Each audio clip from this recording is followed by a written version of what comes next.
He admitted that he locked his girlfriend in a storage unit that later caught fire. In May, the district attorney said he was not charging Alexander Wardell with murder or any charge for that matter, saying there wasn't enough evidence, but Wardell is still in prison because of this case.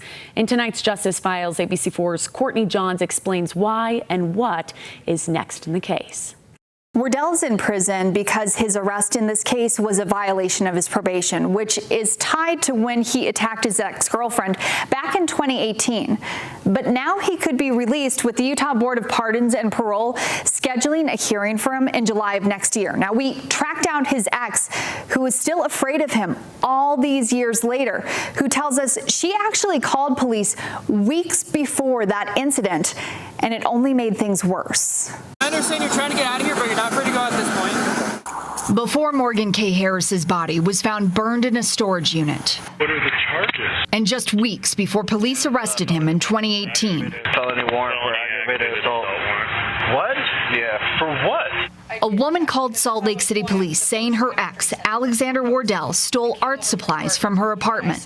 Yeah, I'm not back. Why the hell would I go back to there? Why the hell would I take her? Like, for real, I don't want anything to do with this woman. While the officers are there, she finds some of the supplies. No, he said he didn't take it, period. Unless somebody out here saw, I don't have any proof that he did it. You may want to get a hold of management and see if you can get some type of protective gear, some gloves and a ladder, and you can go in there. Obviously, it's not the most sanitary place to be. As she retrieves them, officers look for surveillance video. Does your camera system work? With no luck. He's a pathological liar too, but that's not diagnosed. I just know that. 6 days later, the woman calls police back. It was me just being overreactive and in the heat of the moment, and I wasn't being truthful. So I just wanted to call and tell you that. The officer asks her a few follow-up questions, most of which she answers with one word. Yes. Okay, so tell me what A 2-minute call. I am recently realizing I am a pathological liar, and I've got myself set up with a therapist. But anyways, yeah, I just wanted to call you and tell you that. Okay. All right. I appreciate your information. We tracked down the woman, who did not want to go on camera, but told us she wanted police to drop it because she was afraid of Wardell. Is it just going to be dismissed at this point, just dropped? Yeah. But it didn't end there. Instead, Salt Lake City police charged her with providing false information. Instead, the reaction was, "Thank you for being honest. Shame on you." Catherine Barrett is a clinical forensic psychologist and has worked on domestic violence cases for over a decade.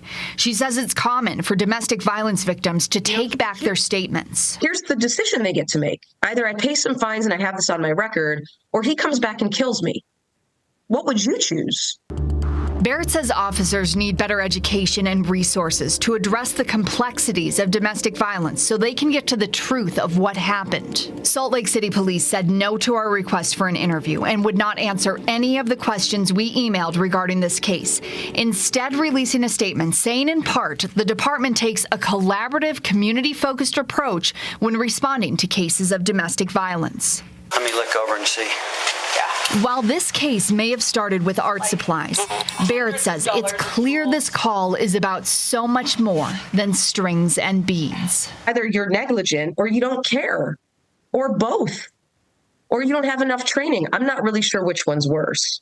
11 days after police charged the victim with providing false information, Wardell broke down her door and choked her. A month later, he stabbed her. Wardell was convicted on aggravated assault and criminal mischief charges for attacking his ex.